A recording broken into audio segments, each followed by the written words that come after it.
Look at this dude. Wait till you see the. No, no, no, no.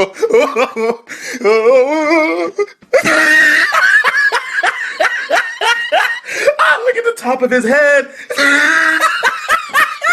Look at his lips.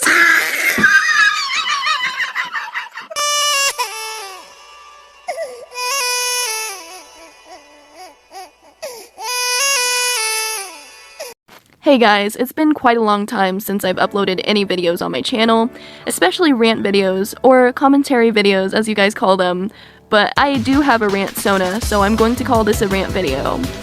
I'm going to be using my old rant sonas and some video of me working on my comic, so it won't be a standard as the other commentary videos discussing ImAllexx's. I'm planning to make new artwork of my rant sonas, but I haven't got around to it, so please bear with me when I use these 5-year-old drawings. Anyways, I dug up my long-deceased YouTube channel because I heard that ImAllexx's is back.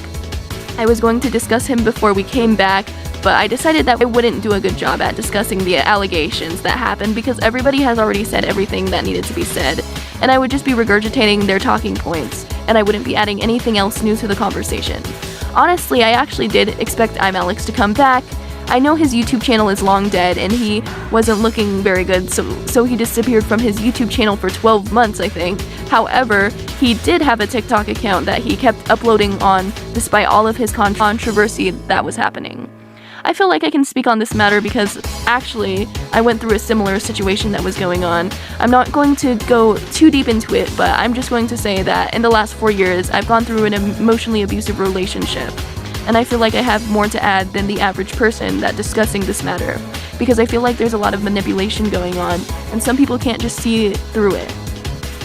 ImAllexx's is a dirty liar, and I'm pretty sure you all think that too. But I've been hearing people say that this whole drama is mutual abuse, but it's a lot deeper than that, and I'm going to show you all why. I'm going to be explaining this situation like you guys already know what the history behind Alex's and Alice's relationship is, because every other commentary YouTuber has gone through Alex's relationship and pointed things out, and I'm just going to explain why Alex's video is just an act of manipulation in order to get his audience back, and why you shouldn't fall for his bullshit. I'm going to use my knowledge of being an abuse survivor to tell you guys what I know about the tactics of abusers and why you shouldn't believe ImAllexx's. But when I actually watched his new comeback video, all I could see was manipulation. I actually saw a few people on TikTok who believed him that he was being abused by Alex. ImAllexx's straight up pulled an Uno reverse card and said, "No you." This classic tactic that abusers use which is called DARVO. Deny, attack, reverse victim, and offender. And all of you are watching it happen in real time. He's actually actively manipulating the audience and making that people are dumb enough to believe all of his lies. The whole time in his video, he's talking in a meek voice, making sad eyes to the camera. He wants everybody to forget how he berated Alice in that Discord call. He can talk softly to the camera and talk respectfully to the audience, but he can't even do that to his own girlfriend. He wants you all to forget the ways he's dehumanized her. Something I've noticed with a lot of male left-leaning commentary YouTubers is that a lot of them talk about how much they're all for women's rights, and they act intellectually superior, but in private they are the most foul, misogynistic pieces of human garbage you'll ever meet. Some of them even abuse their girlfriends behind the scenes, and they get away with it because of the power imbalance. When you tell people that you've been in an abusive relationship before, sometimes they blame you for it.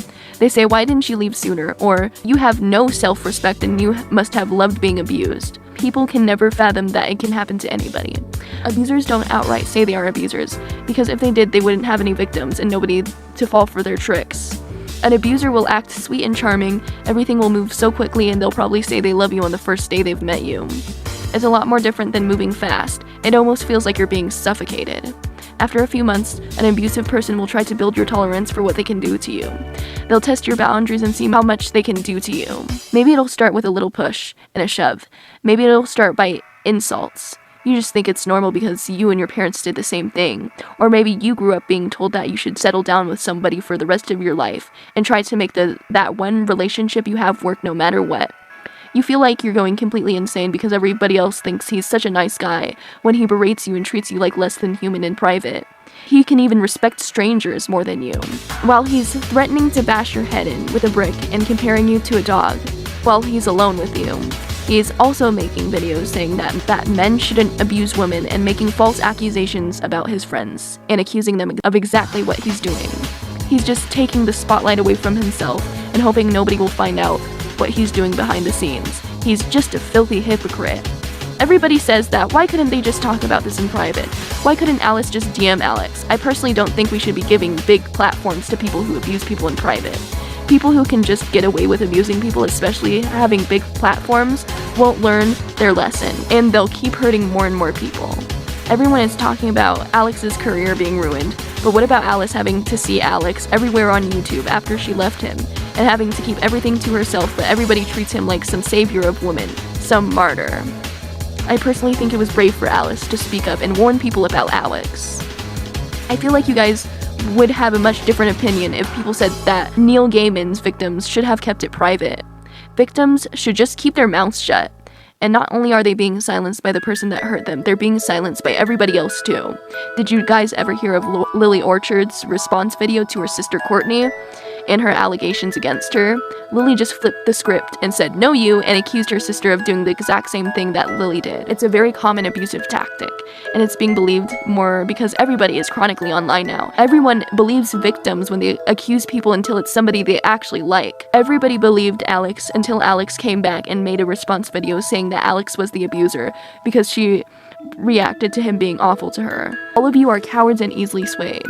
There's no such thing as a perfect victim, and that's because someone that's being abused reacts in just as much of a volatile way does not mean that we were both bad. I'm so tired of victims of domestic violence in media being portrayed as innocent and perfect, and that they never fight back. Abusers will poke and prod at you until you finally have that mental breakdown, and they'll turn it all on you to make you look like the bad guy.